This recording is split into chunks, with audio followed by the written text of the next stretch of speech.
إن الحمد لله نحمده ونستعينه ونستغفره ونعوذ بالله من شرور أنفسنا وسيئات أعمالنا من يهده الله فلا مضل له ومن يضلل فلا هادي له وأشهد أن لا إله إلا الله وحده لا شريك له وأشهد أن محمدا عبده ورسوله يا أيها الذين آمنوا اتقوا الله حق تقاته ولا تموتن إلا وأنتم مسلمون يا أيها الناس اتقوا ربكم الذي خلقكم من نفس واحدة وخلق منها زوجها وبث منهما رجالا كثيرا ونساء واتقوا الله الذي تساءلون به والأرحام إن الله كان عليكم رقيبا يا أيها الذين آمنوا اتقوا الله وقولوا قولا سديدا يصلح لكم أعمالكم ويغفر لكم ذنوبكم ومن يطع الله ورسوله فقد فاز فوزا عظيما أما بعد فإن خير الكلام كلام الله وخير الهدي هدي محمد صلى الله عليه وسلم وشر الأمور محدثاتها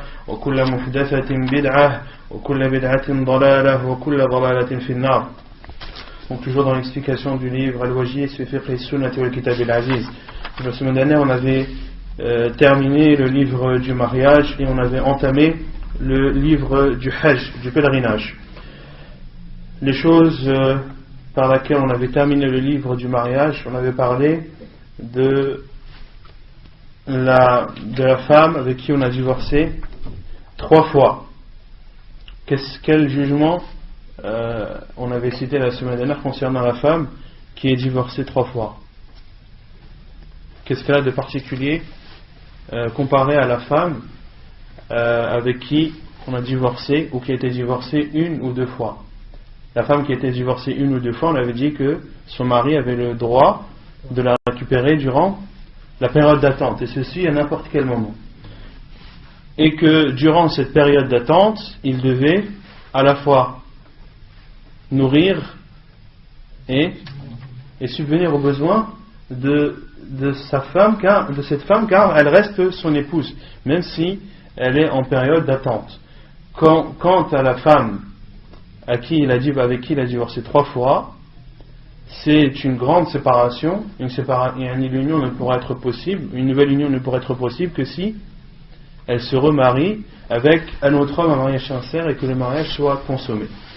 Et donc on avait dit que pour la femme avec qui on a divorcé 3 fois, al-mutallaqatu talaqan ba'inan, que le professeur Hassan a dit la sukna laha wa la nafaqa. Il n'y a pas l'homme il ne lui est pas obligatoire de loger son ancienne épouse ni de subvenir à ses besoins, sauf dans un cas, sauf si elle est enceinte, sauf si elle est enceinte. Dans ce cas, il doit subvenir à ses besoins jusqu'à ce qu'elle accouche, car la période d'attente pour une femme enceinte qui a été divorcée de son mari est de 3 mois. La femme enceinte jusqu'à l'accouchement. La idda dure jusqu'à l'accouchement. Donc son mari, ou plutôt son ancien mari, car divorcé 3 fois il n'est plus sa femme, doit la loger et doit subvenir à ses besoins. Ensuite on avait parlé de l'istibra, qui était le fait d'attendre une menstrue pour être sûr que la femme n'est pas enceinte. Et ceci on avait dit que était applicable dans 2 cas. Le premier, lorsque la femme demande al-khul', lorsqu'elle demande la séparation avec son mari, dans ce cas la idda est d'une menstrue. Et également auparavant, à l'époque du prophète sallallahu alayhi wa sallam, lorsque ils achetaient une esclave, ils attendaient une menstrue pour être sûr qu'elle n'est pas enceinte, car le prophète sallallahu alayhi wa sallam a dit que celui qui croit en Allah et au jour du jugement, que son eau ne touche pas l'enfant d'autre que lui, autrement dit qu'il n'y ait pas de rapport avec la femme enceinte. Donc d'attendre une menstrue pour être sûr qu'elle n'est pas enceinte, et si elle est enceinte, alors d'attendre qu'elle accouche. Ensuite, on avait parlé de l'hadana ou al-hidana. Les deux sont possibles en arabe, avec al-kasr ou avec al-fath. Al-hidana qui n'est autre que la garde de l'enfant. Qu'est-ce qu'on avait dit concernant la garde de l'enfant? lorsque un homme divorce de sa femme et qu'il a avec cette femme des enfants. À qui revient la garde? Celle qui a le plus de droits, c'est la femme. La femme, c'est elle qui a le plus de droit à la garde de l'enfant. Et ceci jusqu'à ce qu'elle, premièrement jusqu'à ce qu'elle, ou plutôt tant qu'elle ne s'est pas remariée. Tant qu'elle ne s'est pas remariée. Si elle s'est remariée, dans ce cas, celui qui mérite le plus la garde de l'enfant, c'est le père. Et on avait dit aussi que lorsque l'enfant atteint l'âge de 7 ans, et après des recherches, je n'ai pas trouvé de preuves qui viennent spécifier ces 7 années. Je ne connais pas de preuves qui spécifient les 7 années. Mais les savants disent que lorsque l'enfant a atteint l'âge où il peut différencier, l'âge de discernement, l'âge où il peut réfléchir, être dans une situation où il a le choix entre deux cas et d'avoir une certaine maturité qui va lui permettre de choisir un cas ou l'autre. Comme l'a fait le prophète sallallahu alayhi wa sallam, lorsqu'une femme s'est plaint à lui sallallahu alayhi wa sallam, lui a dit: oh envoyé d'Allah, mon mari m'a divorcé et veut prendre mon enfant, alors qu'il m'aide à prendre de l'eau de tel puits. Et le prophète sallallahu alayhi wa sallam a dit à cet enfant: voici ton père, voici ta mère, et prends la main de celui avec qui tu désires partir. Et il a pris la main de sa mère et est parti avec elle. Et on avait dit que lorsque il y avait une discorde, ou lorsqu'il n'y avait pas de possibilité d'accord, que dans ce cas-là, cette situation peut intervenir ou peut avoir lieu lorsque l'enfant ne peut pas choisir ou ne veut pas choisir. Lorsque l'enfant, on lui demande de choisir entre ton père et ta mère, il me dit: je ne peux pas choisir ni l'un ni l'autre. Dans ce cas, il faut avoir recours au tirage au sort. Dans ce cas, il faut avoir recours au tirage au sort. On avait dit que le tirage au sort était légiféré dans notre religion et qu'il était pris en compte. Mais il y a un détail que je n'ai pas cité la semaine dernière et que je cite aujourd'hui, c'est que les savants disent qu'il faut voir avant tout l'intérêt de l'enfant et que l'intérêt de l'enfant passe avant tout. Et que des fois le choix de l'enfant ne doit pas être pris en compte.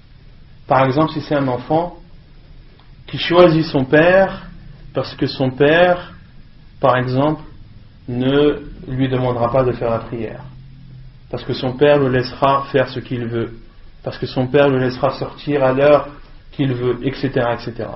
Alors que sa mère, elle, c'est une mère qui est beaucoup plus responsable, qui va ordonner à son fils de faire sa prière à l'heure, qui va inscrire son fils dans des écoles pour qu'il puisse apprendre la religion ou le Coran, etc. Dans ce cas, les savants disent que l'intérêt de l'enfant est plus préservé s'il va avec sa mère plus que son père.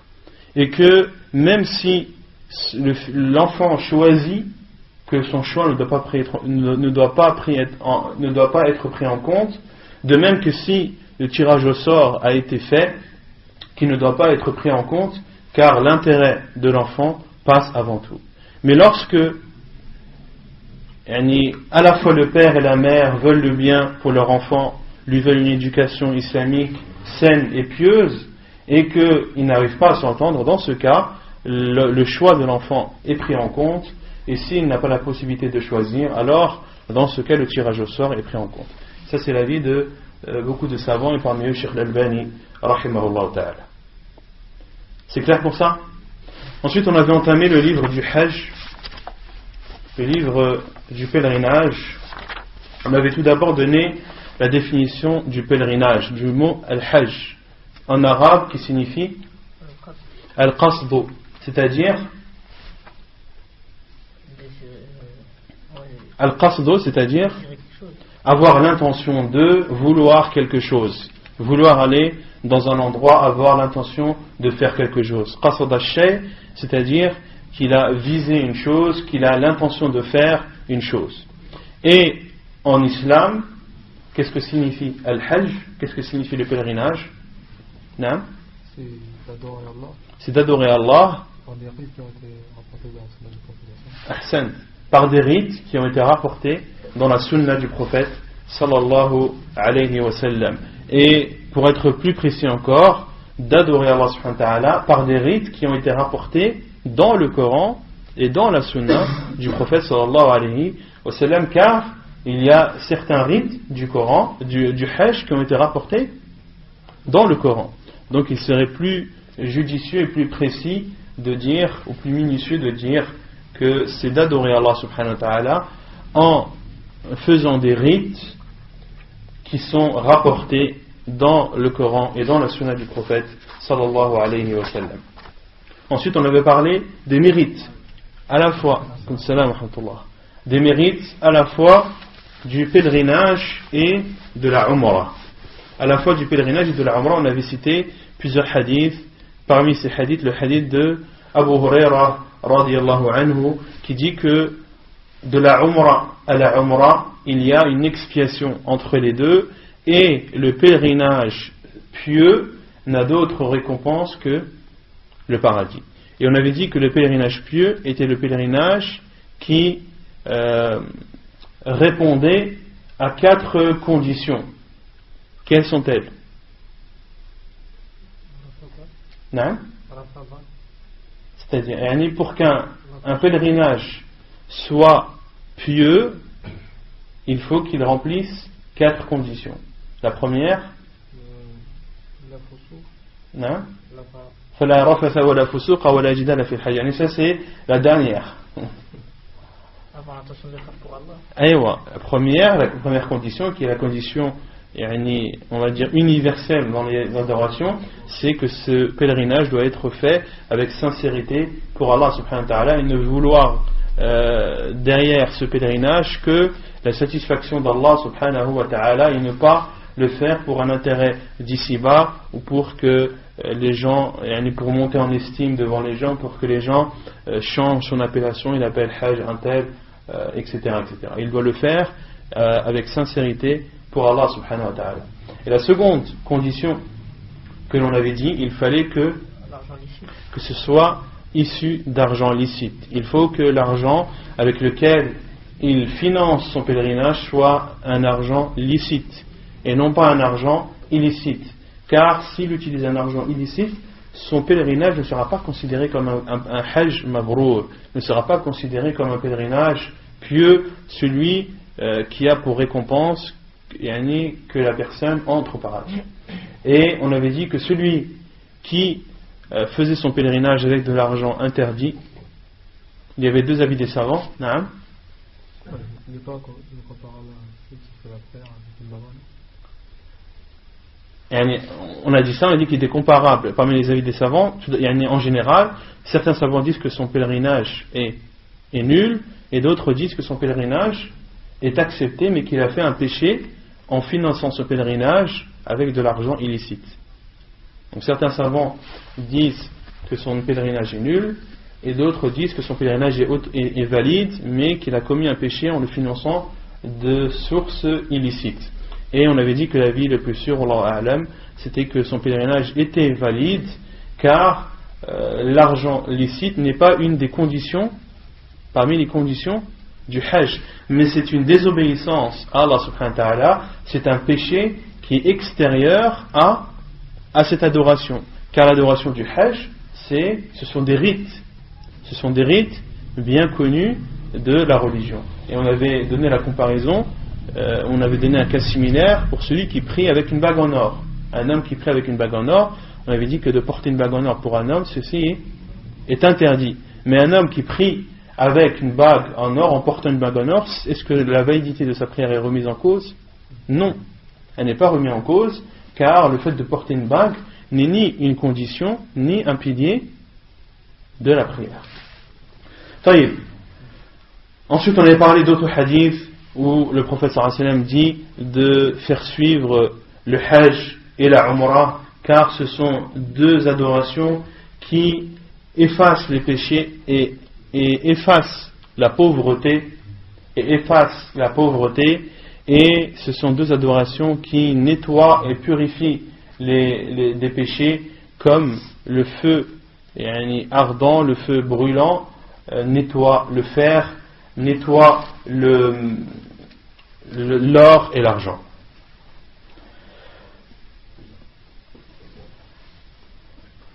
Ensuite, on avait parlé du jugement du pèlerinage.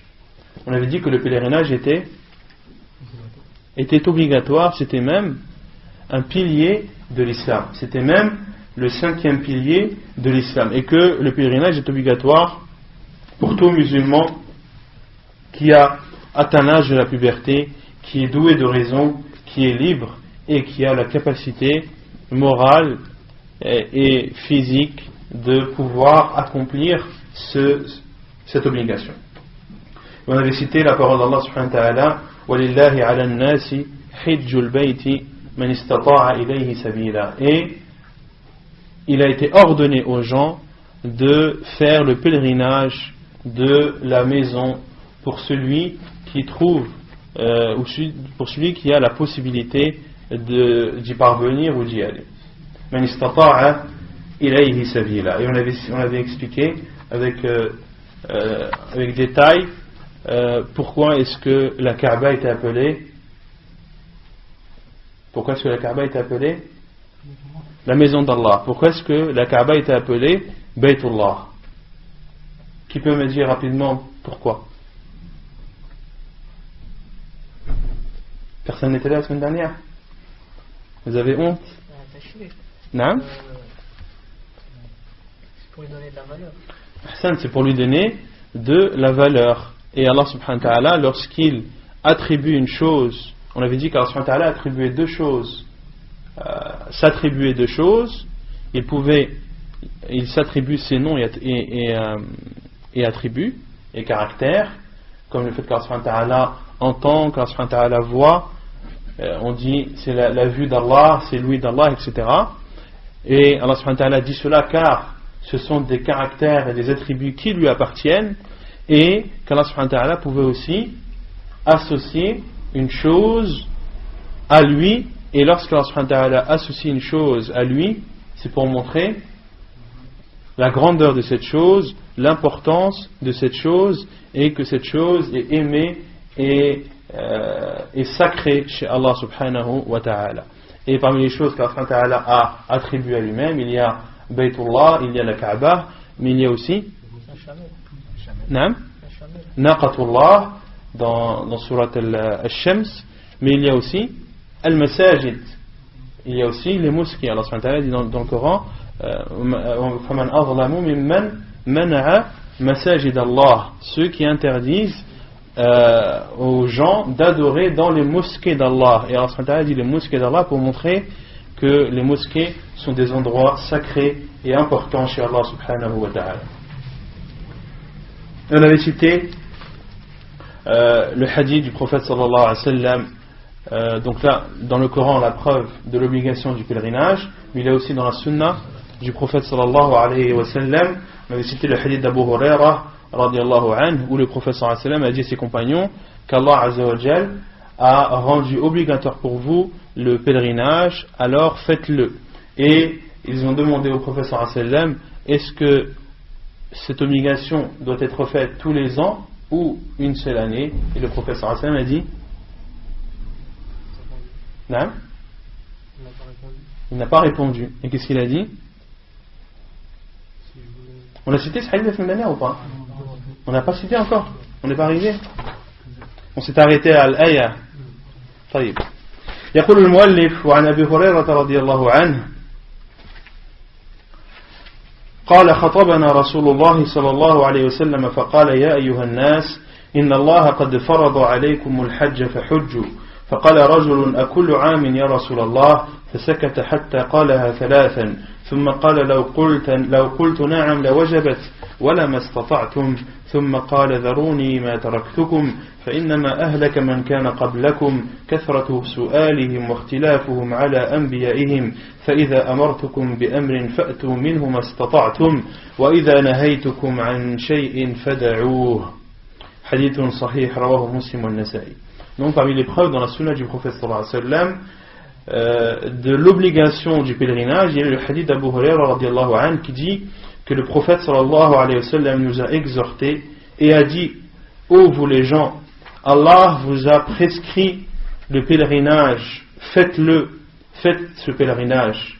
Et un homme a dit: devons-nous le faire tous les ans, ô envoyé d'Allah? Et le prophète sallallahu alayhi wa sallam s'est tu, et l'homme a réitéré sa question 3 fois de suite. Il a dit: est-ce que tous les ans, devons-nous l'accomplir tous les ans, ô envoyé d'Allah? Et le prophète sallallahu alayhi wa sallam s'est tu, devons-nous l'accomplir tous les ans, ô envoyé d'Allah? Et le prophète sallallahu alayhi wa sallam s'est tu. Puis le prophète alayhi wa sallam a dit: si j'avais dit oui, elle serait obligatoire tous les ans. Si j'avais dit oui, il serait, c'est-à-dire ce pèlerinage, il devait être, si j'avais dit oui, il serait obligatoire tous les ans, wala mastata'tum, et vous ne pourriez pas vous acquitter de cette obligation chaque année. Thumma qal, puis le prophète sallallahu alayhi wa sallam a dit: zaruni ma taraktukum, laissez-moi avec ce que je vous ai laissé. Yani, épargnez-moi vos questions et contentez-vous de ce que je vous dis. فإنما أهلك من كان قبلكم كثرة سؤالهم واختلافهم على أنبيائهم. Car ceux qui vous ont précédés ont connu la perte, car ils posaient beaucoup de questions et ne faisaient pas ce que leur prophète leur disait. Et le prophète a dit: فإذا أمرتكم بشيء فأتوا منه ما استطعتم. Lorsque je vous ordonne quelque chose, faites ce que vous pouvez. وإذا نهيتكم عن شيء فدعوه. Et lorsque je vous interdis une chose, délaissez-la. Et lorsque je vous interdis une chose, délaissez-la. Donc dans ce hadith, l'obligation du pèlerinage est claire. Lorsque le professeur Hassan a dit: Allah subhanahu wa ta'ala a prescrit pour vous le pèlerinage, faites ce pèlerinage. Et dans ce hadith, il y a une preuve qu'il est autorisé à celui qui est questionné de se taire lorsque il n'a pas de réponse à donner, ou lorsque la réponse n'est pas appropriée, ou lorsque le contexte n'est pas approprié. Qu'il est autorisé à celui à qui on pose une question de se taire et de ne pas répondre. D'accord? Comme l'a fait le prophète sallallahu alayhi wa sallam. Lorsqu'on te pose une question, tu n'es pas obligé d'y répondre. Même si tu connais la réponse, si tu vois que le contexte n'est pas propice à cela, et que le fait de répondre à cette question va faire plus de mal qu'autre chose, ou comme le professeur Hassan a fait, n'a pas voulu répondre de peur que l'obligation soit véritablement, ou que le pèlerinage soit obligatoire tous les ans. Le professeur Hassan avait peur, et il a dit cela dans sa réponse: si j'avais dit oui, eh bien cela serait obligatoire pour vous tous les ans et vous ne pourriez pas. Et ensuite le professeur Hassan a dit: laissez-moi, épargnez-moi les questions. Épargnez-moi les questions, c'est-à-dire ne demandez pas trop. Contentez-vous de ce que je vous donne. Mais cela ne doit pas être compris dans le sens que la personne n'a pas le droit de demander sur sa religion. Non, la personne a le droit de demander dans sa religion. Mais à l'époque du prophète sallallahu alayhi wa sallam, c'était une époque où il y avait des révélations. C'était une époque de révélation. Et des questions trop nombreuses pouvaient être une cause qu'un jugement tombe. Et qu'Allah subhanahu wa ta'ala légifère une chose qui peut être difficile pour les musulmans. Et cela est arrivé. Et cela est arrivé dans plusieurs cas. Par exemple, lorsque Laylatul Qadr, la nuit du destin, le professeur Hassan l'a oublié. Pourquoi? Lorsqu'il y avait une dispute dans la mosquée et que les voix se sont élevées, le professeur Hassan a oublié le jour exact dans lequel a lieu Laylatul Qadr. Donc, il ne faut pas comparer l'époque du prophète sallallahu alayhi wa sallam à notre époque, nous. Et le prophète sallallahu alayhi wa sallam avait peur que des jugements soient légiférés par Allah subhanahu wa ta'ala à cause des questions trop nombreuses et excessives. Et le prophète sallallahu alayhi wa sallam a donné la solution en disant: contentez-vous de ce que je vous donne. Autrement dit, je suis l'envoyé d'Allah, mes paroles sont révélations, contentez-vous de ce que je vous dis. Et le prophète sallallahu alayhi wa sallam a dit: et lorsque je vous ordonne une chose, faites-en ce que vous pouvez. Et lorsque je vous interdis une chose, est-ce que le prophète sallallahu alayhi wa sallam a dit: faites-en, délaissez ce que vous pouvez? Non. Pour l'interdiction, le prophète sallallahu alayhi wa sallam a dit: wa idha nahaytukum an shay'in fantahu. Et lorsque je vous interdis une chose, abstenez-vous-en. Abstenez-vous-en. Car il est plus facile de s'abstenir d'une chose que de faire une chose. Il est plus facile de s'abstenir d'une chose que de faire une chose. C'est pour cela que le prophète sallallahu alayhi wa sallam, lorsqu'il a parlé des ordres, a restreint ceci en disant selon vos possibilités. Et lorsqu'il a parlé de l'interdiction, c'est-à-dire de s'abstenir des interdits d'Allah subhanahu wa ta'ala, le prophète sallallahu alayhi wa sallam a été catégorique et n'a pas donné d'autre issue que de s'abstenir de ce qu'il a interdit. وعن ابن عمر قال قال رسول الله صلى الله عليه وسلم بني الإسلام على خمس شهادة أن لا إله إلا الله وأن محمد رسول الله وإقام الصلاة وإيتاء الزكاة وحج البيت وصيام رمضان. Et le second hadith qui est une preuve de l'obligation du pèlerinage, c'est le hadith de Abdullah ibn Umar qui est connu de tous, où le prophète sallallahu alayhi wa sallam a dit: l'islam est basé sur 5, l'attestation qu'il n'y a de vraie divinité qu'Allah et que Muhammad est son envoyé, d'accomplir la prière, de s'acquitter de la zakat, de faire le pèlerinage de la maison et de jeûner le ramadan, le mois du ramadan. Hadith rapporté par Al-Bukhari et Muslim. Donc là, l'auteur a parlé de l'obligation, a apporté les preuves de l'obligation du pèlerinage. Et ensuite, il va citer les preuves de l'obligation de la Umrah. عن ابن عباس قال قال رسول الله صلى الله عليه وسلم هذه عمرة استمتعنا بها فمن لم يكن عنده الهدي فليحل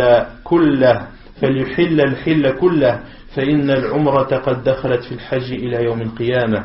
حديث صحيح رواه مسلم. Et selon Abdullah ibn Abbas radiyallahu anhu, il dit: le prophète sallallahu alayhi wa sallam a dit: cette umrah, nous avons fait at-tamattu'. Nous avons fait at-tamattu' avec cette umrah. فَمَنْ لَمْ يَكُنْ عِنْدَهُ الْهَدِي, celui qui n'a pas de bête, فَلْيُحِلَّ الْحِلَّ كُلَّهُ, alors qu'il se libère, autrement dit qu'il sorte de son état de sacralisation, فإن العمرة قد دخلت في الحج إلى يوم القيامة, car la umrah a été entrée dans le hajj ou a été associée au pèlerinage, et ceci jusqu'au jour du jugement. Et dans ce hadith, il faut avoir un minimum de connaissances dans le hajj et la umrah pour comprendre ce hadith.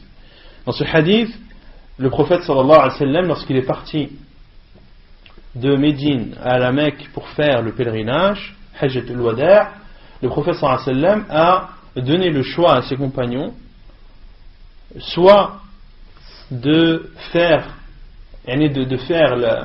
la umrah en prenant avec eux le hadi, ou de ne pas le prendre. Le hadi, c'est-à-dire la bête qu'on égorge. Autrement dit, il y a, on va le voir par la suite, que pour l'ihram, il y a 3 sortes d'ihram. Il y a al-tamattu', il y a al-qiran et il y a al-ifrad. Concernant al-tamattu', c'est le fait que le musulman, lorsqu'il arrive au lieu du miqat et fait al-ihram, c'est-à-dire dit labbaik Allahumma bi'umrah, dit labbaik Allahumma bi'umrah, à partir de ce moment il est en état de sacralisation. Donc lorsqu'il est en état de sacralisation, pour la umrah, soit il a avec lui une bête, ou soit il n'en a pas. Soit il a avec lui une bête, ou soit il n'en a pas. Si il a une bête avec lui, dans ce cas, il doit rassembler la umrah et le hajj. Et s'il n'a pas de bête avec lui, dans ce cas il doit faire la umrah, enlever l'état de sacralisation, puis lors des jours de Hajj de refaire la talbiya du Hajj. C'est clair ou pas? Autrement dit, le prophète sallallahu alayhi wa sallam est parti avec ses compagnons. Certains de ses compagnons n'avaient pas de bête avec eux à égorger. Comme cela. Et le prophète sallallahu alayhi wa sallam, lui, avait une bête. Et lorsqu'ils ont fini leur umrah, le prophète sallallahu alayhi wa sallam a dit: ceci est une umrah que nous faisons, avec laquelle nous faisons at-tamattu'. Et le prophète sallallahu alayhi wa sallam, lorsqu'il dit ceci est une umrah avec laquelle nous faisons at-tamattu', le prophète sallallahu alayhi wa sallam ne parlait pas de lui, mais des compagnons qui n'avaient pas de bête avec eux. D'accord? Car ceux qui n'avaient pas de bête avec eux, le prophète sallallahu alayhi wa sallam leur a dit, après avoir fait leur umrah, enlevez-vous, retirez l'état de sacralisation. C'est-à-dire, l'état de sacralisation part lorsque la personne a fini sa umrah et qu'il a soit rasé son crâne ou soit coupé ses cheveux. À partir de ce moment, il redevient, il lui est autorisé de faire ce qui est interdit en état de sacralisation. D'accord? Et le prophète sallallahu alayhi wa sallam, lui, n'est pas sorti de son état de sacralisation. Pourquoi? Car il avait sa bête avec lui. Donc, certains compagnons ont fait at-tamattu', et at-tamattu' signifie le fait de profiter. Profiter de quoi? Profiter de ce moment où la personne n'est plus en état de sacralisation. Car une personne qui n'est plus en état de sacralisation a le droit de porter des vêtements, a le droit de se parfumer, a le droit d'avoir des rapports avec son épouse. Quant à celui qui est en état de sacralisation, il y a beaucoup de choses qui lui sont interdites. Parmi ces choses, de porter des vêtements, de se parfumer, de se couvrir la tête, d'avoir des rapports avec sa femme, etc. Donc c'est appelé at-tamattu' car entre la umrah et le hajj, cette personne profite de cet état où il n'est pas en état de sacralisation. De toute façon, tous ces détails de at-tamattu', al-ifrad, al-qiran, on va les citer par la suite, Inch'Allah, mais c'est seulement pour vous donner une explication pour que vous compreniez un peu mieux ce hadith. Et donc le prophète sallallahu alayhi wa sallam a dit, cette umrah, c'est une umrah que nous avons fait, ou que nous avons utilisée en faisant at-tamattu'. Donc on a dit que le prophète sallallahu alayhi wa sallam ne parlait pas de lui, mais des compagnons qui n'avaient pas de bête avec eux. Celui qui n'a pas de bête avec lui, qu'il sorte entièrement de son état de sacralisation. Car la umrah est associée au pèlerinage, et ceci jusqu'au jour du jugement. Où est-ce qu'on en déduit l'obligation de l'umrah ici, dans ce hadith?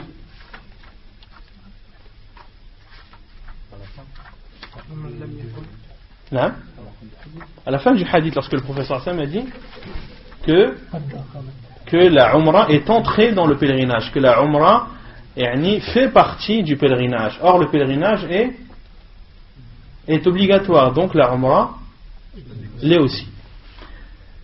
Et un autre hadith, عن صبي ابن معبد قال أتيت عمر رضي الله عنه فقلت يا أمير المؤمنين إني أسلمت وإني وجدت الحج والعمرة مكتوبين علي فأهللت بهما فقال هديت لسنة نبيك.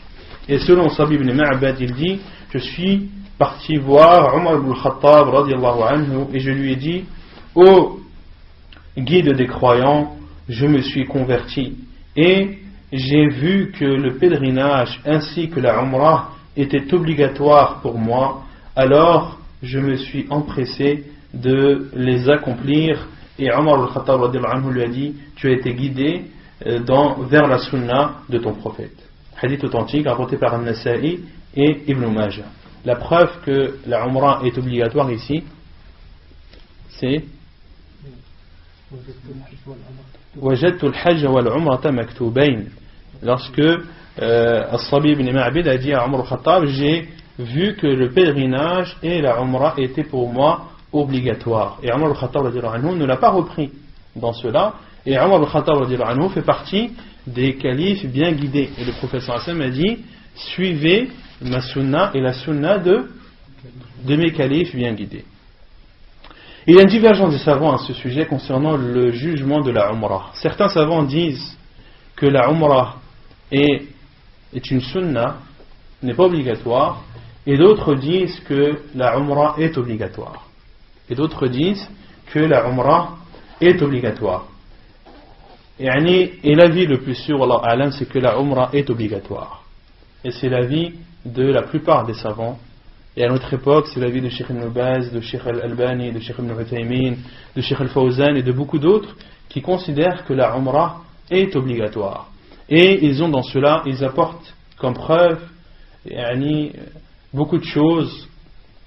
Parmi les preuves qu'ils apportent, il y a une version du hadith de Jibril, une version authentique rapportée par Ibn Khuzaymah, où le Jibril alayhi salam a posé la question au prophète sallallahu alayhi wa sallam sur les piliers de l'islam.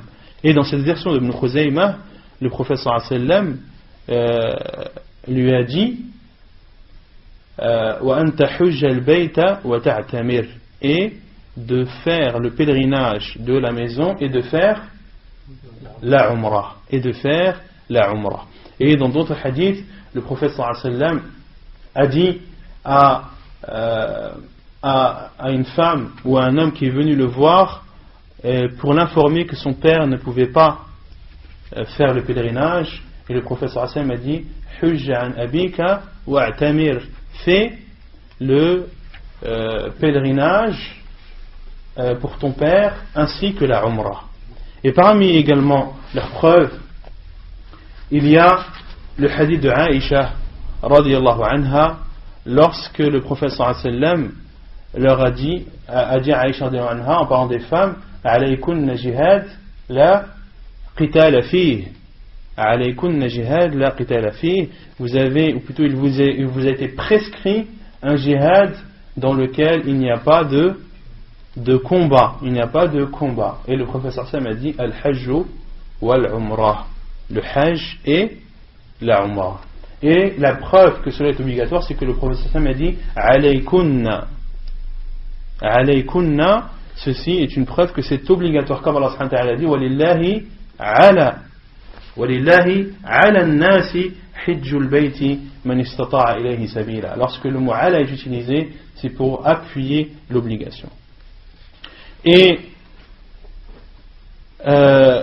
les autres savants utilisent un hadith que beaucoup ont jugé faible et qui n'est pas pris donc en compte, et ils ont répondu au verset où Allah subhanahu wa ta'ala dit wa atimmul hajja wal umrata lillah, car les savants qui disent que c'est obligatoire utilisent parmi les preuves le verset où Allah subhanahu wa ta'ala dit et accomplissez le pèlerinage et la umrah pour Allah. Et les savants qui disent que ce n'est pas obligatoire ont répondu que ici Allah subhanahu wa ta'ala a dit wa atimmu, c'est-à-dire terminer le pèlerinage et la umrah, c'est-à-dire que lorsque vous les avez entamés, il vous est obligatoire de les terminer. Mais comme je l'ai dit, les autres preuves, les autres hadiths du prophète sallallahu alayhi wa sallam sont beaucoup plus, la preuve est beaucoup plus évidente, et comme je l'ai dit, c'est l'avis de la plupart des savants. ثم يقول المؤلف حج الصبي والعبد, le pèlerinage de l'enfant qui n'a pas encore atteint l'âge de la puberté ainsi que de l'esclave. لا يجب الحج على الصبي والمجنون لقوله صلى الله عليه وسلم رفع القلم عن ثلاثة عن المجنون حتى يفيق وعن النائم حتى يستيقظ وعن الصبي حتى يحتلم. Donc le pèlerinage n'est pas obligatoire envers l'enfant, c'est-à-dire qui n'a pas atteint l'âge de la puberté, et le fou. La preuve est la parole du prophète sallallahu alayhi wa sallam, la plume est levée sur trois, sur le fou jusqu'à ce qu'il retrouve la raison, sur celui qui dort jusqu'à ce qu'il se réveille, et sur l'enfant jusqu'à ce qu'il atteigne l'âge de la puberté. ولا يجب على العبد لأنه غير مستطيع لانشغاله بخدمة سيده. Et le pèlerinage n'est pas obligatoire pour l'esclave car il n'a pas la possibilité de l'accomplir, étant donné qu'il doit être au service de son maître. وإذا حج الصبي أو العبد صح حجهما ولا يجزئهما عن الفريضة إذا بلغ الصبي أو أعتق العبد. Et lorsque l'enfant ou l'esclave font leur pèlerinage est valide et authentique, mais il ne compense pas le pèlerinage obligatoire. Car lorsque l'enfant atteint l'âge de la puberté, ou lorsque l'esclave est affranchi par la suite, ils doivent s'acquitter du hajj obligatoire, le hajj de l'islam. Donc, s'ils font le pèlerinage, leur pèlerinage est valide, mais ce pèlerinage n'acquitte pas le pèlerinage obligatoire, le pèlerinage de l'islam. C'est clair? وعن ابن عباس رضي الله عنه أن امرأة رفعت إلى النبي صلى الله عليه وسلم صبيا فقالت ألي هذا حج قال نعم ولك أجر. Et Abdullah ibn Abbas رضي الله عنه a dit qu'une femme a montré au prophète صلى الله عليه وسلم son enfant en le levant, et a dit au prophète صلى الله عليه وسلم est-ce que pour lui il y a un pèlerinage? Autrement dit, est-ce que le pèlerinage de cet enfant est valide? Et le prophète sallallahu alayhi wa sallam a dit Na'am, oui, walakil ajr, et tu as une récompense. Et tu auras une récompense. وعنه قال النبي صلى الله عليه وسلم أيما صبي حج ثم بلغ فعليه حجة أخرى وأيما عبد حج ثم عتق فعليه حجة أخرى. حديث صحيح رواه البيهقي. Et il y a un autre hadith beaucoup plus explicite, le hadith d'Abdullah ibn Abbas également, qui dit que le prophète sallallahu alayhi wa sallam a dit tout enfant qui a déjà fait son pèlerinage puis atteint l'âge de la puberté doit refaire un autre pèlerinage, et tout esclave qui a fait son pèlerinage puis a été affranchi doit refaire un autre pèlerinage. Hadith authentique rapporté par Al-Bayhaqi. Ma hiya al-istita'a? Qu'est-ce que la possibilité? Lorsque l'on parle du pèlerinage et qu'il est obligatoire pour celui qui en a la possibilité, qu'est-ce que cette possibilité? الاستطاعة تتحقق بالصحة وملك ما يكفيه لذهابه وإيابه فاضلا عن حاجته وحاجة من تلزمه نفقته وبأمن الطريق. Donc, la possibilité est réelle, elle est présente lorsque la personne est en bonne santé. Et lorsque la personne a en sa possession une somme d'argent ou des biens qui vont lui permettre ou qui lui permettront de partir et de revenir. Et également, les biens qu'il a en sa possession doivent lui permettre de subvenir à ses besoins durant ce pèlerinage, mais également de subvenir aux besoins de ceux à qui il doit, ceux pour qui c'est une obligation pour lui de subvenir à leurs besoins. Autrement dit, sa famille. Et que la route soit saine, que la route soit sûre, qu'il n'y ait pas de danger dans la route. Donc il y a 3 conditions. La première, d'être en bonne santé, d'avoir une santé qui te permet de pouvoir faire ton pèlerinage. La deuxième condition, d'avoir la capacité la capacité financière qui te permet de partir et de revenir. À notre époque, c'est de pouvoir payer son billet d'avion, et également d'avoir de l'argent qui te permet de subvenir à tes besoins là-bas. Les besoins là-bas, c'est-à-dire de te loger et de te nourrir, mais également d'avoir des biens qui te permettent, en payant ton billet d'avion et en subvenant à tes besoins là-bas, de laisser à ta famille de quoi subvenir à leurs besoins. Car subvenir aux besoins de sa famille est une obligation pour l'homme, pour le mari. C'est une obligation de subvenir aux besoins de sa famille. Si tu n'as pas la possibilité de payer ton billet d'avion, ou si tu as la possibilité de payer ton billet d'avion mais que tu n'as pas la possibilité de subvenir à tes besoins là-bas, ou si tu as la possibilité de payer ton billet d'avion, de subvenir à tes besoins là-bas mais de laisser ta famille dans le besoin, dans ces trois cas, tu n'es pas considéré comme étant apte à faire ton pèlerinage. Et il faut que la route soit sûre, qu'il n'y ait pas de danger, qu'il n'y ait pas par exemple de voleurs si le voyage se fait par la route, qu'il n'y ait pas de danger, qu'il n'y ait pas d'intempéries qui peuvent s'avérer dangereuses, ala kulli hal que le trajet doit se faire en toute sûreté. وأما اشتراط الصحة فلحديث ابن عباس أن امرأة من خثعم قالت يا رسول الله إن أبي أدركته فريضة الله في الحج شيخا كبيرا لا يستطيع أن يستوي على الراحلة أفأحج عنه قال حج عنه حديث متفق عليه. Donc la preuve, tout d'abord, que parmi les conditions, lorsque l'on parle de la possibilité ou de la capacité, il y a la capacité physique. La preuve est le hadith d'Abdullah ibn Abbas qui dit qu'une femme de Khath'am, et Khath'am c'est une tribu qui est située pas loin de Taif, dans le sud de l'Arabie, à notre époque.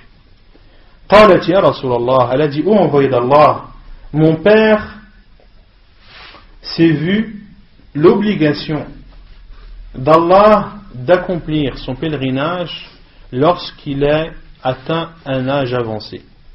Son père a l'obligation du pèlerinage, c'est-à-dire qu'il a eu les possibilités financières et que la route était sûre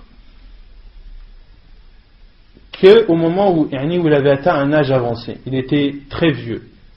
Ce n'est qu'à ce moment-là que le pèlerinage était pour lui obligatoire. Avant, non. Et elle a demandé au professeur sallam et a dit au professeur sallam que vu son âge avancé, il ne peut plus monter sur un chameau, sur une monture qui lui permettrait d'accomplir son pèlerinage. Elle a dit, ô envoyé d'Allah, est-ce que je peux faire le pèlerinage pour lui? Et il a répondu, hujji anhu, fais le pèlerinage pour lui. Donc les savants ont déduit de ce hadith que celui qui a l'argent, que celui qui a les possibilités financières et que la route est sûre et qu'il n'y a pas de danger, mais n'a pas les possibilités physiques, n'a pas les capacités physiques pour accomplir son pèlerinage, qu'il lui est autorisé de léguer quelqu'un pour le faire. Qu'il lui est autorisé de léguer quelqu'un pour le faire. À condition, ceci est autorisé dans deux cas, si c'est un vieillard qui ne connaîtra plus sa jeunesse, ou si c'est un malade qui est atteint d'une maladie incurable. Dans ces deux cas, s'il a la possibilité financière mais n'a pas la possibilité physique, dans ce cas il lui est autorisé de léguer quelqu'un pour faire le pèlerinage à sa place. Et dans ce hadith il y a aussi une preuve qu'une femme peut faire le pèlerinage pour un homme. Qu'une femme peut faire le pèlerinage pour un homme, et de même qu'un homme peut faire le pèlerinage pour une femme. وأما ملك ما يكفيه فاضلا عن حاجته وحاجة من تلزمه نفقته فلقوله صلى الله عليه وسلم كفى بالمرء إثما أن يضيع من يقوت حديث صحيح رواه أبو داود. Et quant à la preuve que d'avoir la capacité financière, c'est-à-dire de subvenir à ses besoins et de subvenir aux besoins de sa famille pendant ce pèlerinage, la preuve est la parole du prophète sallallahu alayhi wa sallam dans un hadith authentique raconté par Abu Daoud où le prophète sallallahu alayhi wa sallam dit Kafa bil mar'i ithman an yudayya man yaqut.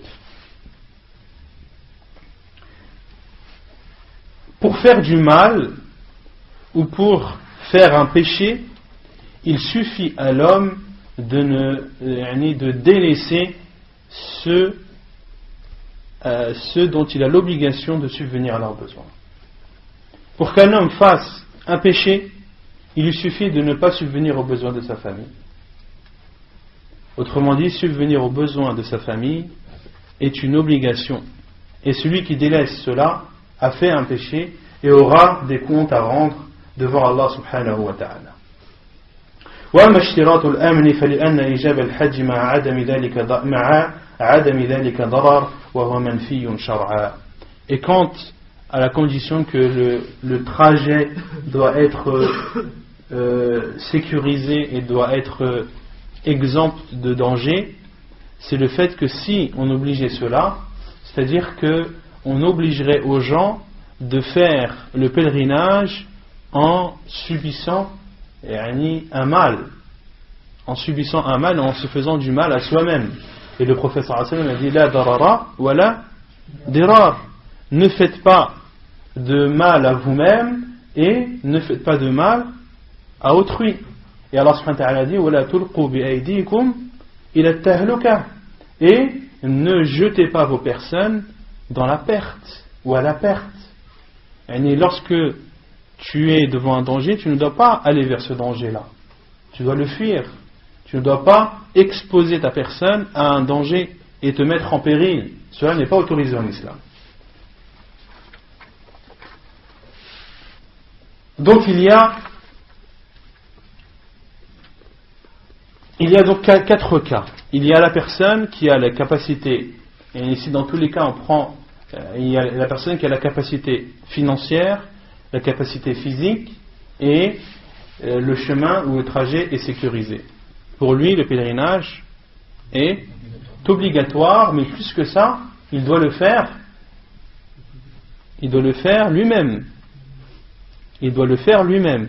Il a la possibilité physique et la possibilité, la capacité financière, il doit faire le pèlerinage lui-même. Il y a le deuxième cas où il a la possibilité financière mais n'a pas la possibilité physique. Dans ce cas, si c'est à cause d'une vieillesse ou si c'est à cause d'une maladie incurable, il lui est autorisé de léguer quelqu'un pour accomplir le pèlerinage. La récompense de celui qui fait à sa place. Allahu a'lam. La adri. Lui, il a la récompense du hajj, celui qui est malade. Allahu a'lam, akhi, je sais pas. La adri. Il y a le troisième cas, naam. Est-ce qu'il est obligé de léguer quelqu'un? Il est obligé de léguer quelqu'un. Il est obligé, naam. Et le troisième cas, c'est la personne qui a la possibilité physique mais n'a pas la capacité financière. Dans ce cas, le pèlerinage pour lui n'est pas obligatoire. Et il y a la personne qui a ni la possibilité physique ni la possibilité financière. Dans ce cas, le pèlerinage n'est pas pour lui obligatoire. Non. Concernant la personne qui est morte sans avoir fait son pèlerinage, les savants séparent 2 cas. Est-ce que la personne n'a pas fait son pèlerinage par délaissement de sa part, ou est-ce que la personne n'a pas fait son pèlerinage car elle n'avait jamais eu la possibilité de le faire? Si c'est le premier cas, si c'était une personne qui avait les conditions remplies pour faire le pèlerinage et que le pèlerinage était pour lui une obligation mais ne l'a pas fait, les savants disent que, la plupart des savants disent que cela est autorisé, mais d'autres disent que cela n'est pas autorisé. Et parmi eux, Ibn al-Qayyim, parmi eux, Cheikh Ibn Uthaymin et Cheikh al-Albani, eux, disent qu'il ne faut pas faire le pèlerinage pour cette personne, car il a fait un péché devant Allah subhanahu wa ta'ala, il a commis une erreur et il doit rendre compte de son erreur devant Allah subhanahu wa ta'ala. Et il y a le deuxième cas, si la personne n'a pas accompli le pèlerinage, car tout simplement, elle n'a jamais eu la possibilité de le faire. Dans ce cas, il est autorisé de faire le pèlerinage pour lui. Allah A'lam.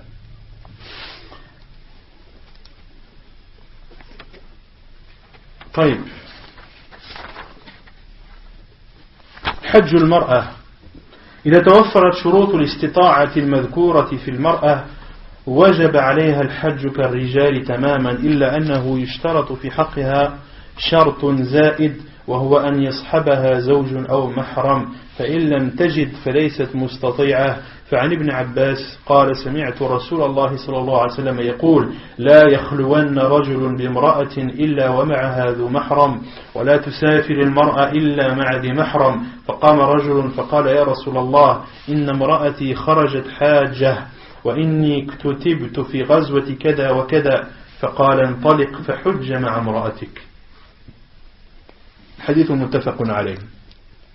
Concernant le pèlerinage de la femme, lorsque les conditions précédemment citées ont été réunies et accomplies, concernant une femme, il lui est alors, elle aussi, obligatoire d'accomplir son pèlerinage comme pour les hommes, sauf, si ce n'est une condition en plus qui est propre aux femmes, et ceci, c'est qu'elle doit être accompagnée soit de son mari ou soit d'un mahram. Et si elle ne trouve pas, si elle n'a pas de mari, ou si elle ne trouve pas de mahram qui puisse l'accompagner, alors elle est considérée, falaysat mustati'a, elle n'est pas considérée comme étant capable islamiquement de faire son pèlerinage. Donc parmi les trois conditions que l'on a citées, il faut rajouter une quatrième pour les femmes, qui est qu'elle doit être accompagnée d'un de ses mahrams, de son mari ou de son mahram, et que si elle ne trouve pas, car beaucoup disent mais je n'ai personne avec qui, je n'ai personne qui puisse m'accompagner, dans ce cas nous lui disons la yukallifullahu nafsan illa wus'aha, Allah n'impose pas une âme au-dessus de sa capacité, et tu es considéré comme étant une personne qui n'a pas la possibilité et la capacité de faire son pèlerinage. Non. Une femme qui fait le hajj sans mahram, est-ce que son hajj il est accepté ou pas? Non, concernant une femme qui fait son pèlerinage sans mahram, qui malgré ce jugement veut faire absolument son pèlerinage en faisant ce péché, car Allah nous en préserve, son pèlerinage est valide. Son pèlerinage est valide. Et pourquoi? Car ce n'est pas une condition du pèlerinage. Ce n'est pas un pilier ou une condition du pèlerinage. D'accord? C'est un acte, une condition qui est extérieure au pèlerinage. C'est une condition pour la possibilité, la capacité, mais ce n'est pas une condition pour la validité du pèlerinage. C'est exactement comme le cas qu'on avait cité précédemment sur celui qui fait son pèlerinage avec de l'argent illicite. Il a commis un péché, mais la validité de son pèlerinage n'est pas remise en cause. La preuve de cela est le hadith d'Abdullah ibn Abbas radiallahu anhu qui dit: j'ai entendu le prophète sallallahu alayhi wa sallam dire qu'un homme ne reste pas tête à tête avec une femme sauf si elle est avec un de ses mahrams. Un de ses mahrams, et on avait cité cela dans le livre du mariage, les hommes qui sont des mahrams pour les femmes, on avait cité que c'était des hommes avec qui elle n'avait pas le droit de se marier. Et on avait cité les différentes causes qui font qu'une femme n'a pas le droit de se marier avec un homme. وَلَا تُسَافِرِ الْمَرْأَ إِلَّا مَعَ ذِي مَحْرَمٍ, et qu'une femme ne voyage pas sauf avec un de ses mahrams. فَقَامَ رَجُلٌ, et un homme s'est levé et a dit: ô envoyé d'Allah, ma femme est partie faire son pèlerinage. Ma femme est partie faire son pèlerinage. Il a dit au prophète sallallahu alayhi wa sallam: ma femme est déjà partie sans moi, elle est partie seule, sans mahram avec elle. Et moi, on m'a désigné pour participer à telle bataille. Et le prophète sallallahu alayhi wa sallam lui a dit: intaliq fahujja ma'a imra'atik, pars et va accomplir ton pèlerinage avec ta femme.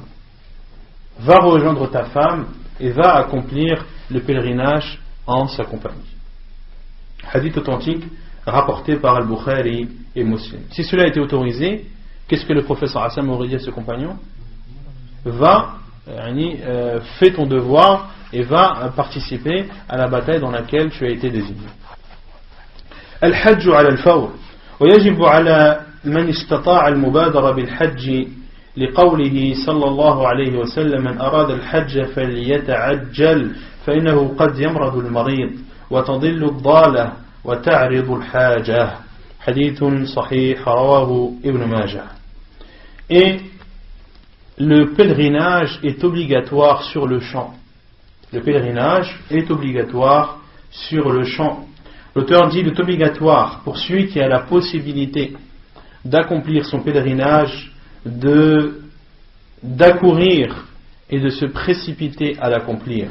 La preuve est la parole du prophète sallallahu alayhi wa sallam. Celui qui désire faire le pèlerinage, qu'il se presse, qu'il avance, et qu'il fasse ce pèlerinage dès qu'il le peut, le plus vite possible. Qu'il le fasse le plus vite possible. فإنه قد يمرض المريض, car قد يمرض المريض, c'est-à-dire qu'un malade peut tomber malade, c'est-à-dire que celui à qui Allah Azza wa Jalla a destiné ou a prescrit une maladie, eh bien il sera malade. Autrement dit, que celui qui a la possibilité de faire le pèlerinage, qu'il le fasse au plus vite, car il peut être atteint d'une maladie. Et sa monture peut se perdre, il peut perdre sa monture. Car à l'époque, il voyageait en chameau. Et celui qui avait une chamelle en sa possession pouvait la perdre. Il pouvait perdre cette monture et ne plus pouvoir faire son pèlerinage par la suite.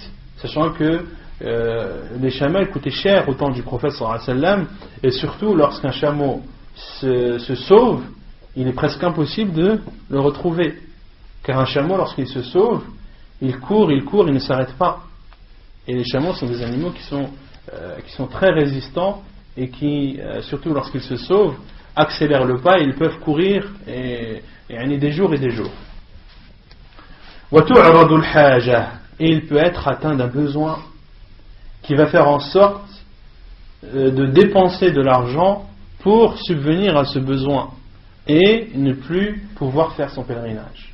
Donc 3 cas que le prophète sallallahu alayhi wa sallam a cités, ou 3 arguments qui doivent encourager le musulman à faire son pèlerinage lorsqu'il en a la possibilité le plus vite possible, car il peut tomber malade, il peut ne plus avoir de moyens de transport. Autrement dit, à notre époque, ça peut être il peut ne plus avoir la possibilité de payer son billet d'avion, et de même qu'il peut être atteint d'un besoin imminent qui fera en sorte qu'il devra dépenser de l'argent en conséquence. طيب, يقول المؤلف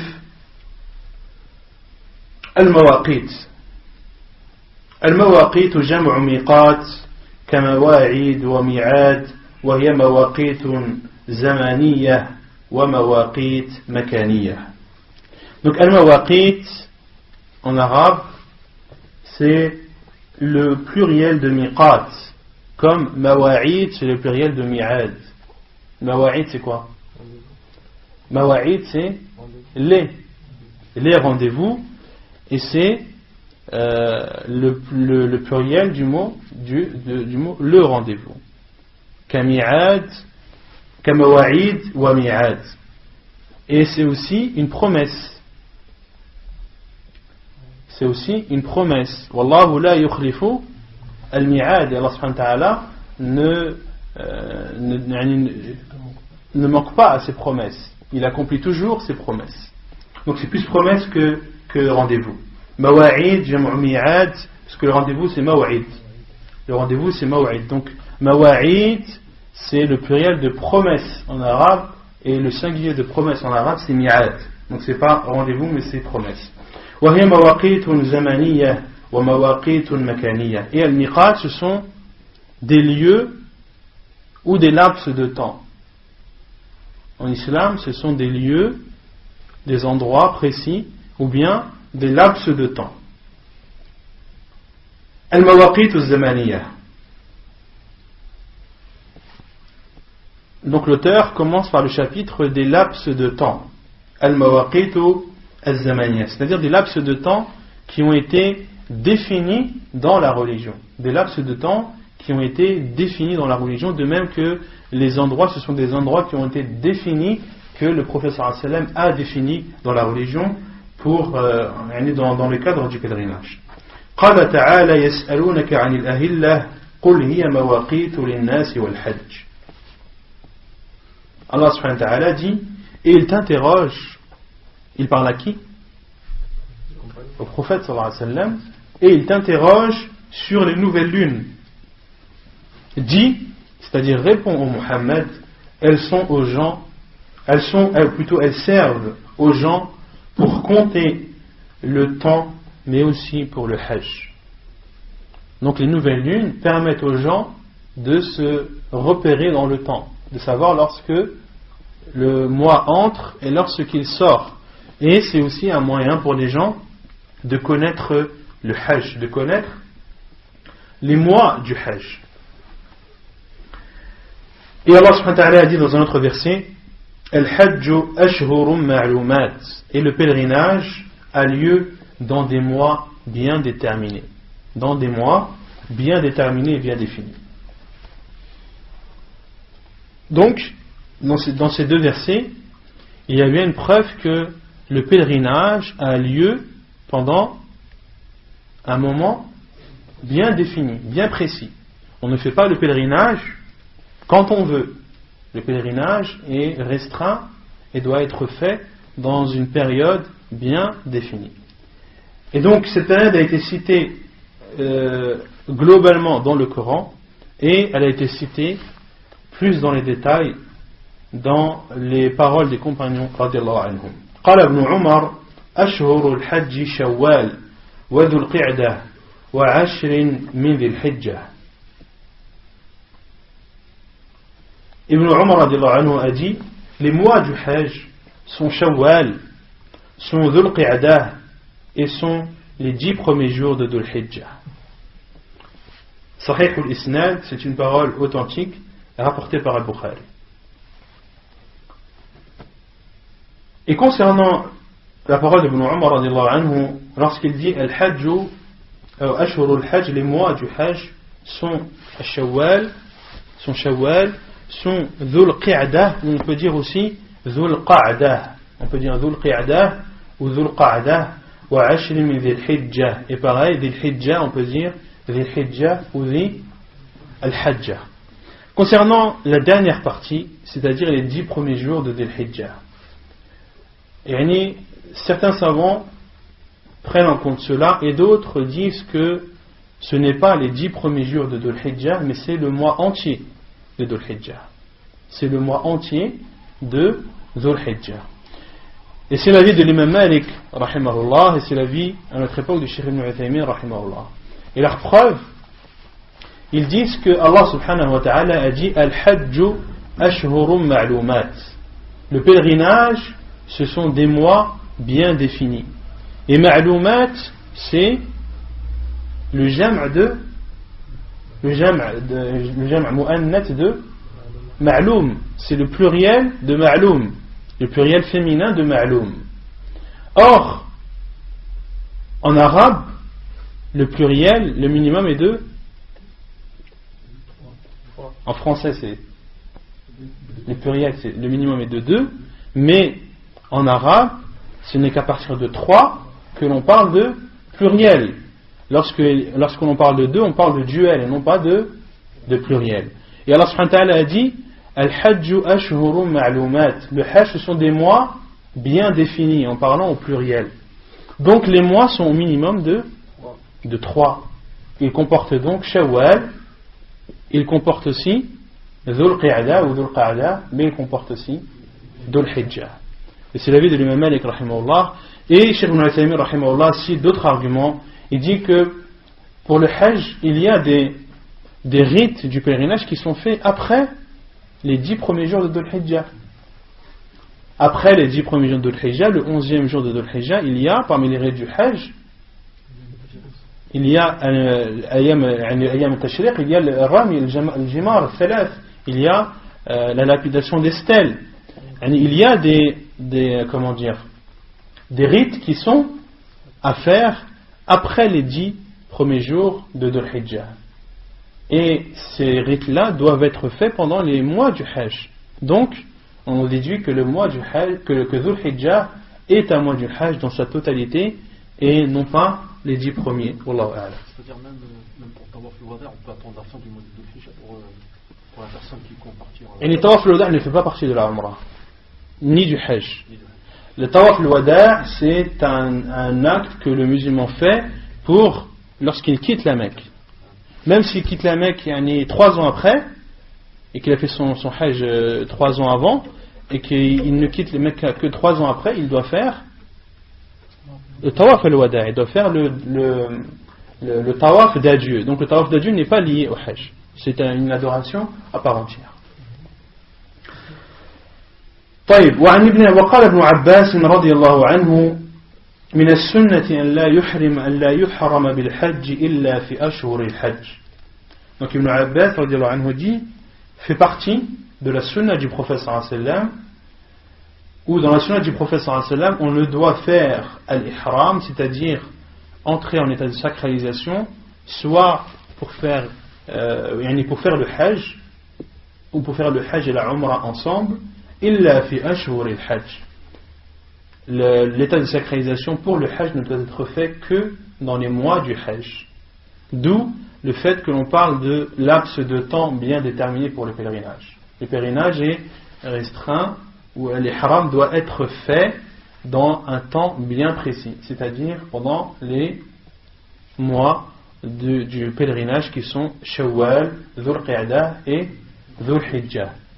Donc, par exemple, si un musulman part le premier de Shawwal et fait l'ihram avec l'intention fait l'ihram de la Umrah, mais avec l'intention de faire le Hajj.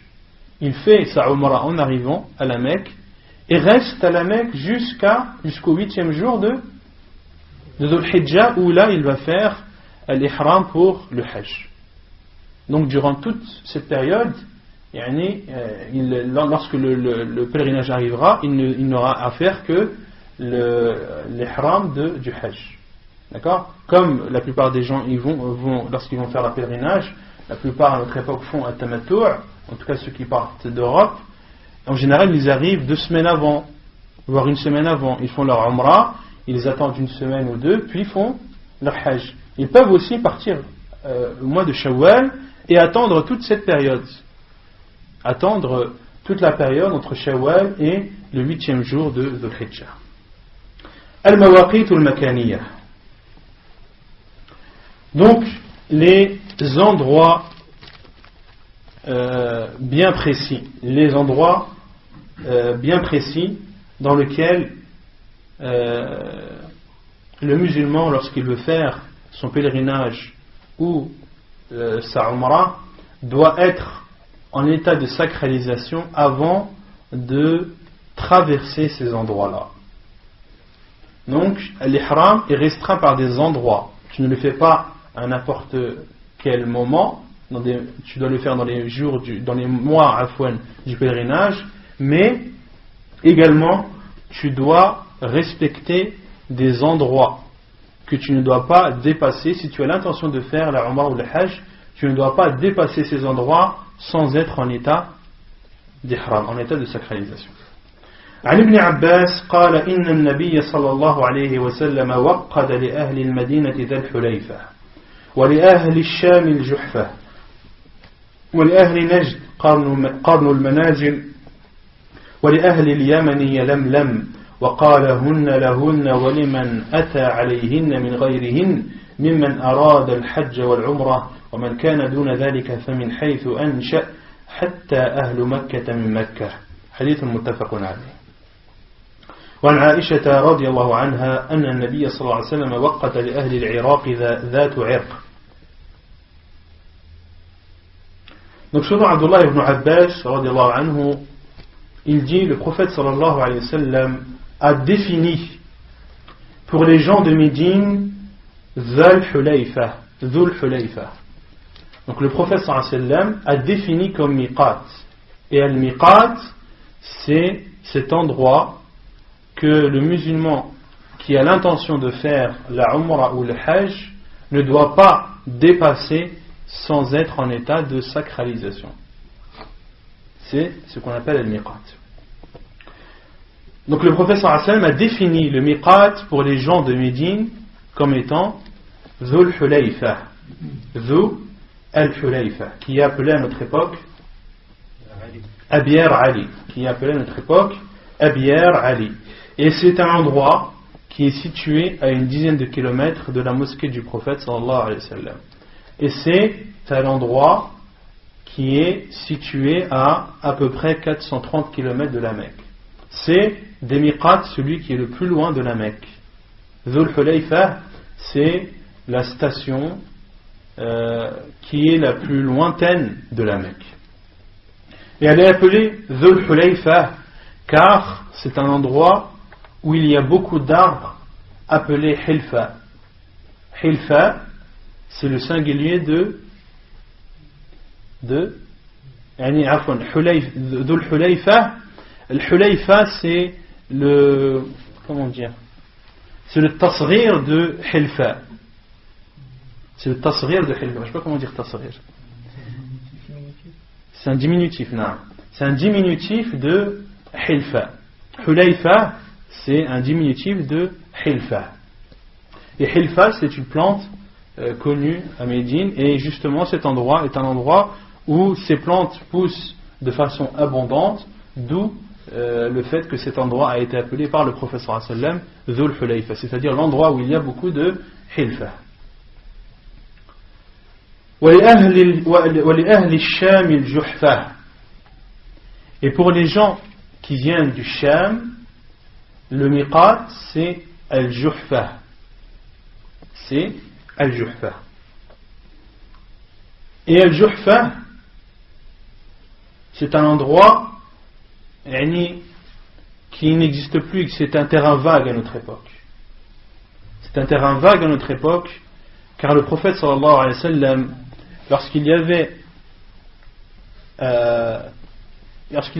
une épidémie de fièvre à Médine, le prophète sallallahu alayhi wa sallam a fait une invocation et a demandé à Allah azza wa jal de transférer cette épidémie et de la faire sortir de Médine vers Al-Juhfa.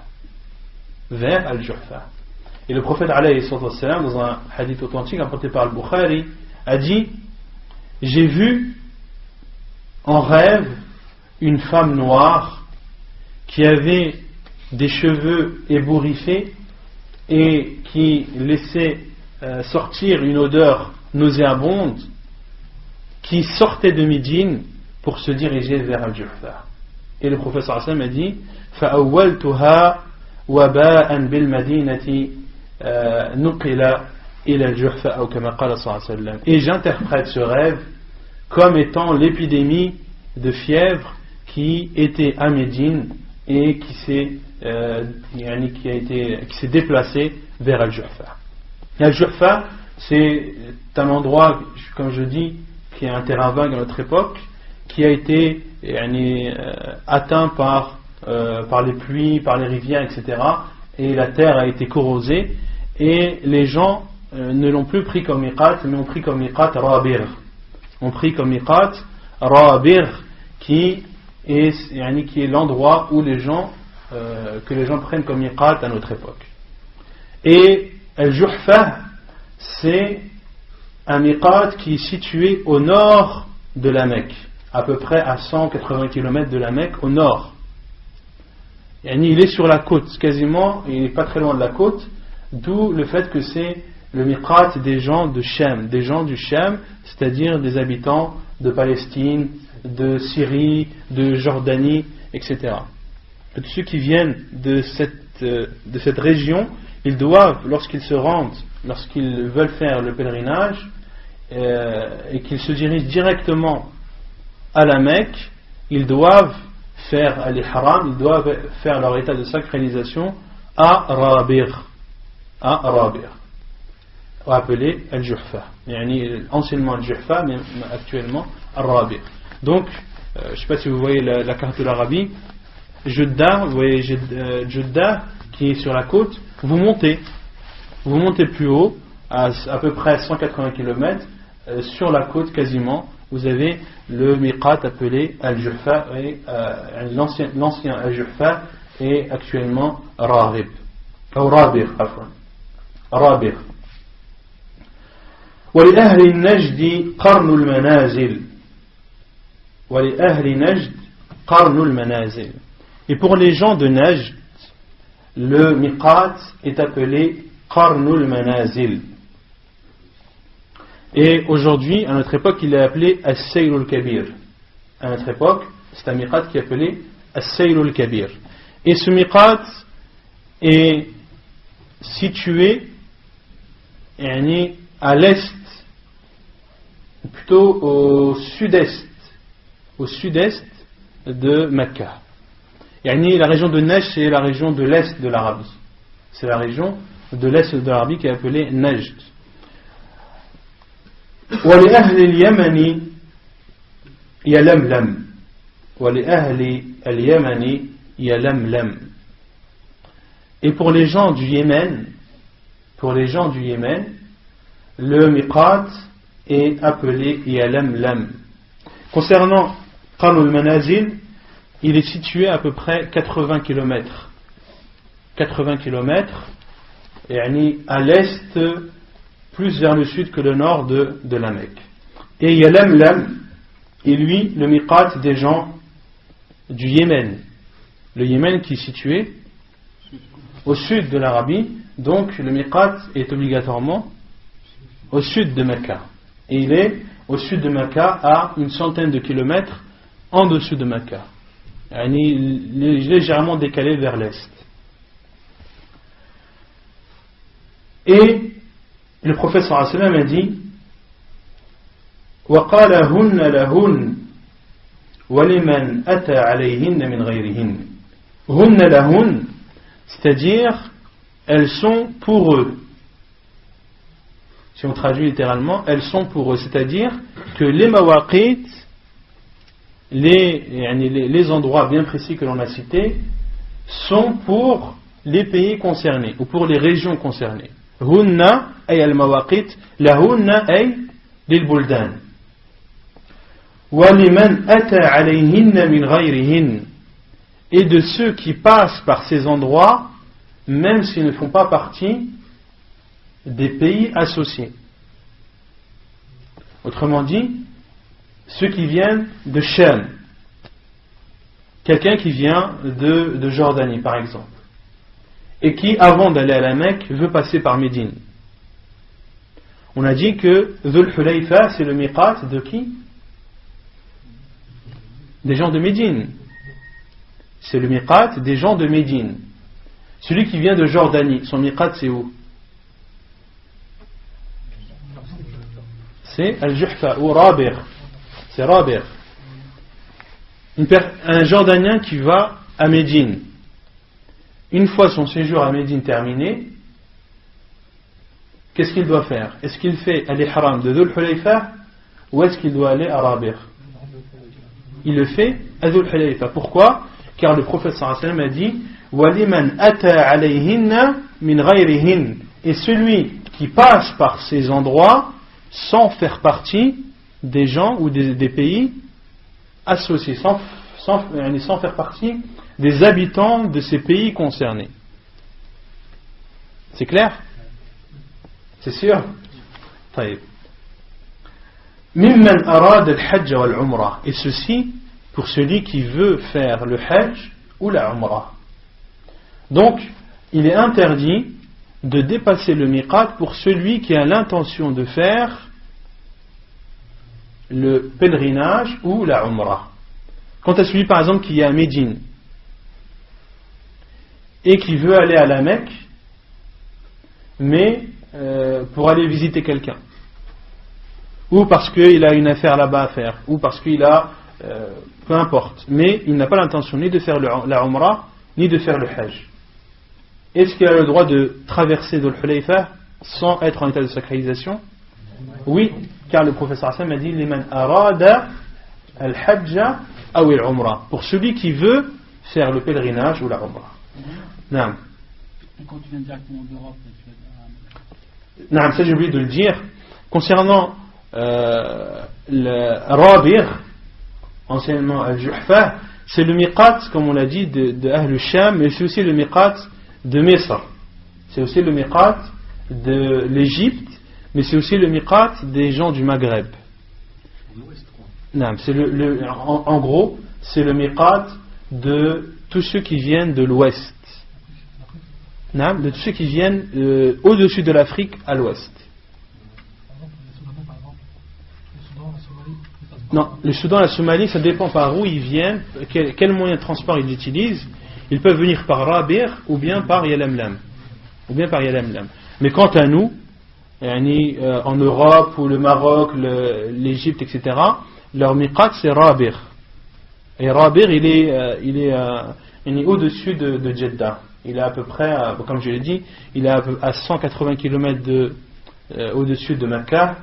Donc il est à peu près à une centaine de kilomètres de Jeddah. C'est-à-dire quand ils prennent l'avion, non. Ils arrivent au moment et puis... Ils arrivent au moment. Et ceux qui viennent dans l'avion, et ceux qui viennent par avion, ils ne sont pas obligés de passer juste au-dessus. Il suffit de passer à proximité. Parce que on ne peut pas obliger aux gens de passer exactement à cet endroit. Et Inch'Allah, on va voir ça par la suite, car au temps de Umar ibn Khattab, des personnes étaient venues d'Irak, et on va voir que le miqat des gens de l'Irak, c'est Zatu Irq. Cela leur faisait un détour immense de passer par ce miqat-là. Et Umar ibn Khattab leur a autorisé de passer à proximité, de s'en rapprocher le plus possible. Non. Les gens du Mali, c'est Rabir. Tout le Maghreb est en dessous, c'est Rabir. Après, tout ce qui est vraiment le sud, ceux qui viennent par le sud, ils passent par Yalamlam. Non. Puis le professeur Hassan m'a dit وَمَنْ كَانَ دُونَ ذَلِكَ فَمِنْ حَيْثُ أَنْشَأَ. Et celui qui est en dehors de ces zones, eh bien, il fait l'ihram de là où il est. Je ne sais pas si vous vous situez un petit peu. Vous avez la Mecque. Non, ça va être à l'inverse. Et vous avez Mecca. Au-dessus, vous avez Al-Juhfa. Ici, vous avez Dhul Hulayfa. Ici, vous avez Qarn al-Manazil. Et là, vous avez Yalamlam. À l'intérieur, cette espèce de triangle, c'est la zone des habitants qui sont avant le miqat. Et ceux-là, le professeur Hassan a dit وَمَنْ كَانَ دُونَ ذَلِكَ فَمِنْ حَيْثُ أَنْشَأَ. Et celui qui est en dessous, à l'intérieur de cet axe-là ou de cette zone-là, c'est-à-dire entre Mecca et le miqat, celui qui habite entre Mecca et le miqat, eh bien, il fait l'ihram de chez lui. Par exemple, on a vu que Al-Juhfa, plutôt que Jeddah, était entre la Mecque et le Juhfa. On avait dit que le Juhfa ou Rabir était à 180 km au nord de la Mecque, mais en suivant la côte, c'est-à-dire au-dessus de Jeddah. Donc Jeddah est une ville qui est située entre la Mecque et le miqat. Donc les gens de Jeddah, lorsqu'ils veulent faire le pèlerinage ou lorsqu'ils veulent faire la Umrah, ils font directement de chez eux. Ils font l'ihram directement de chez eux. Et de même pour tous ceux qui habitent dans cette zone, la règle c'est que tous ceux qui habitent entre la Mecque et le miqat, lorsqu'ils font l'ihram, que ce soit pour le Hajj ou pour la Umrah, ils le font de chez eux. Hatta ahlu Makkah min Makkah. Et le professeur Hassan m'a dit, et même les gens de la Mecque, ils font leur ihram de la Mecque. Même les gens de la Mecque, les Mecquois, font leur ihram de la Mecque. Hadith authentique rapporté par Al-Bukhari et Muslim.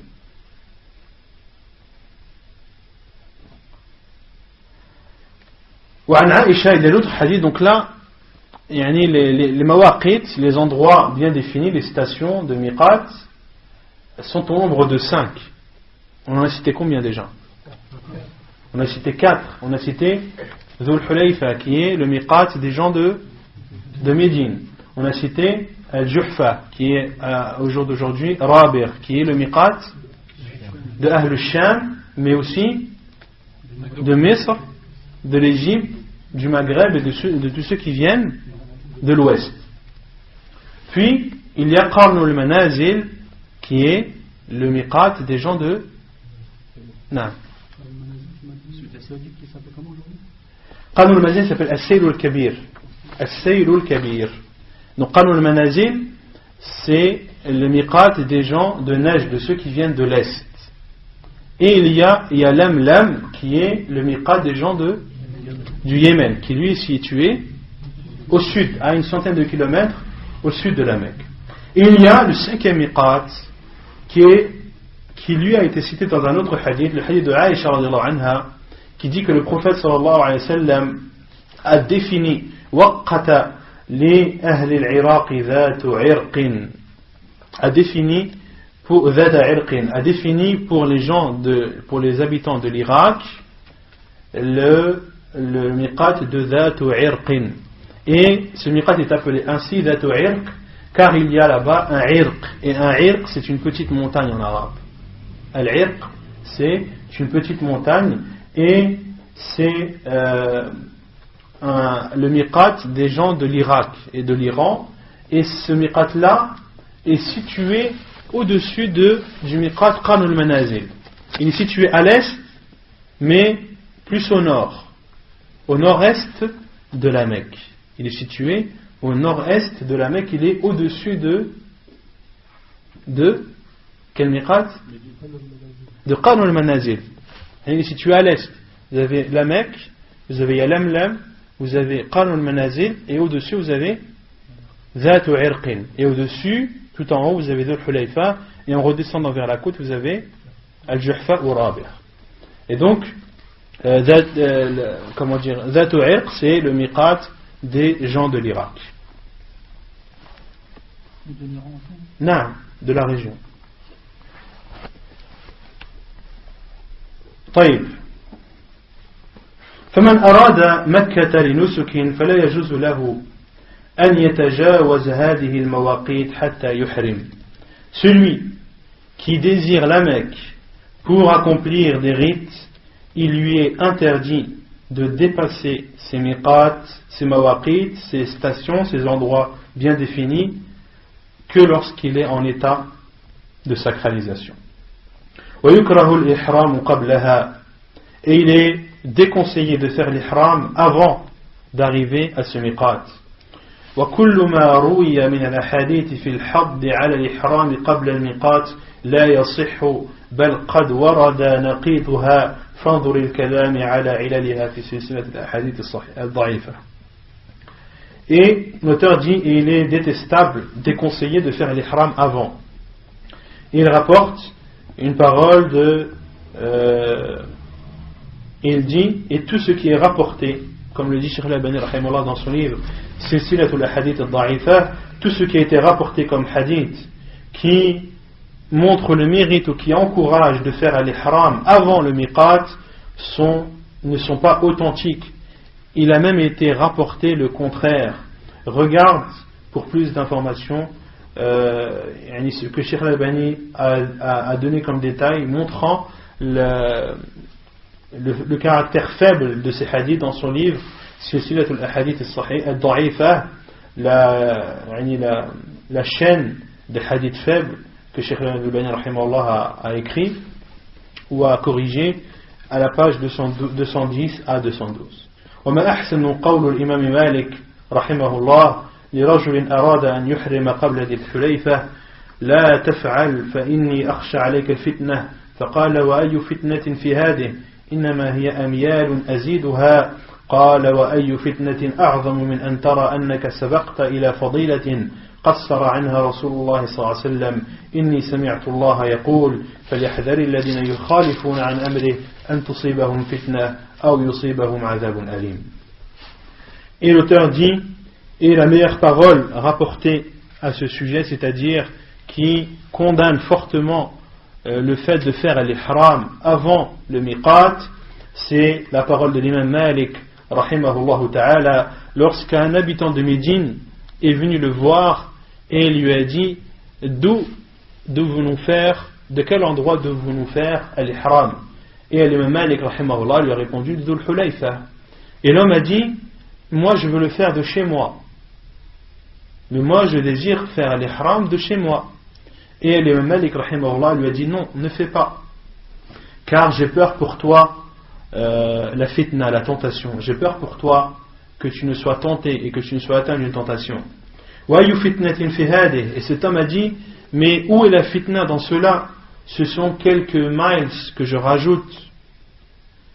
Et l'imam Malik rahimahullah lui a répondu y a-t-il une tentation plus grande que de celle de considérer que tu as fait une chose meilleure, ou que tu as fait une chose dans laquelle le prophète sallallahu alayhi wa sallam aurait fait des manquements?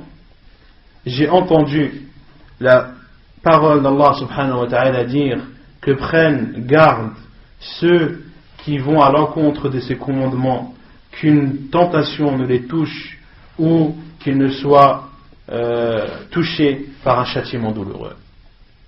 Donc ici dans cette parole de l'imam Malik rahimahullah, qui montre que la bonne intention ne suffit pas en islam, mais que la bonne intention doit être suivie d'actes légiférés par le prophète sallallahu alayhi wa sallam, des actes qui sont en concordance avec la sunna du prophète sallallahu alayhi wa sallam. Cet homme qui a voulu faire l'ihram de chez lui, qui n'habitait pas très loin du miqat, et justement il minimisait cela en disant que ce n'est pas grave si je fais l'ihram de chez moi, il n'y a que quelques miles qui me séparent du miqat.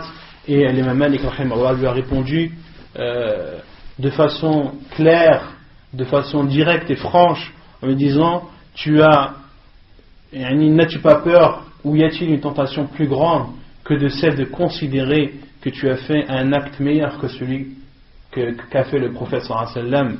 Car quand tu considères que tu as fait une chose meilleure que le prophète sallallahu alayhi wa sallam, tu as considéré indirectement que le prophète sallallahu alayhi wa sallam a mal fait cette chose, ou qu'il a fait des manquements à cet acte-là, et c'est un manque de respect envers le prophète sallallahu alayhi wa sallam de penser et d'agir ainsi. Et il lui a rappelé la parole d'Allah azza wa jal lorsqu'il dit prenez garde, ou que prennent garde ceux qui vont à l'encontre de ses commandements, c'est-à-dire à l'encontre des commandements du prophète sallallahu alayhi wa sallam, qu'ils prennent garde qu'ils ne soient victimes d'une tentation, ou qu'ils ne soient engloutis ou touchés par un châtiment douloureux.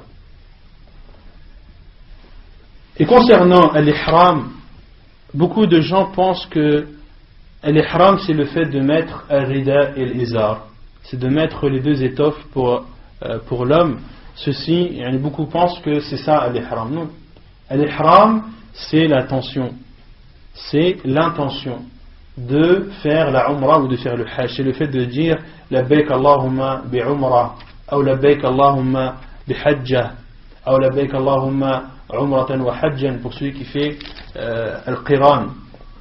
Ala kulli hal, l'ihram, la personne est en état de sacralisation à partir du moment où elle prononce la talbiya, à partir du moment où elle prononce la talbiya. Et le fait qu'elle s'habille avant, qu'elle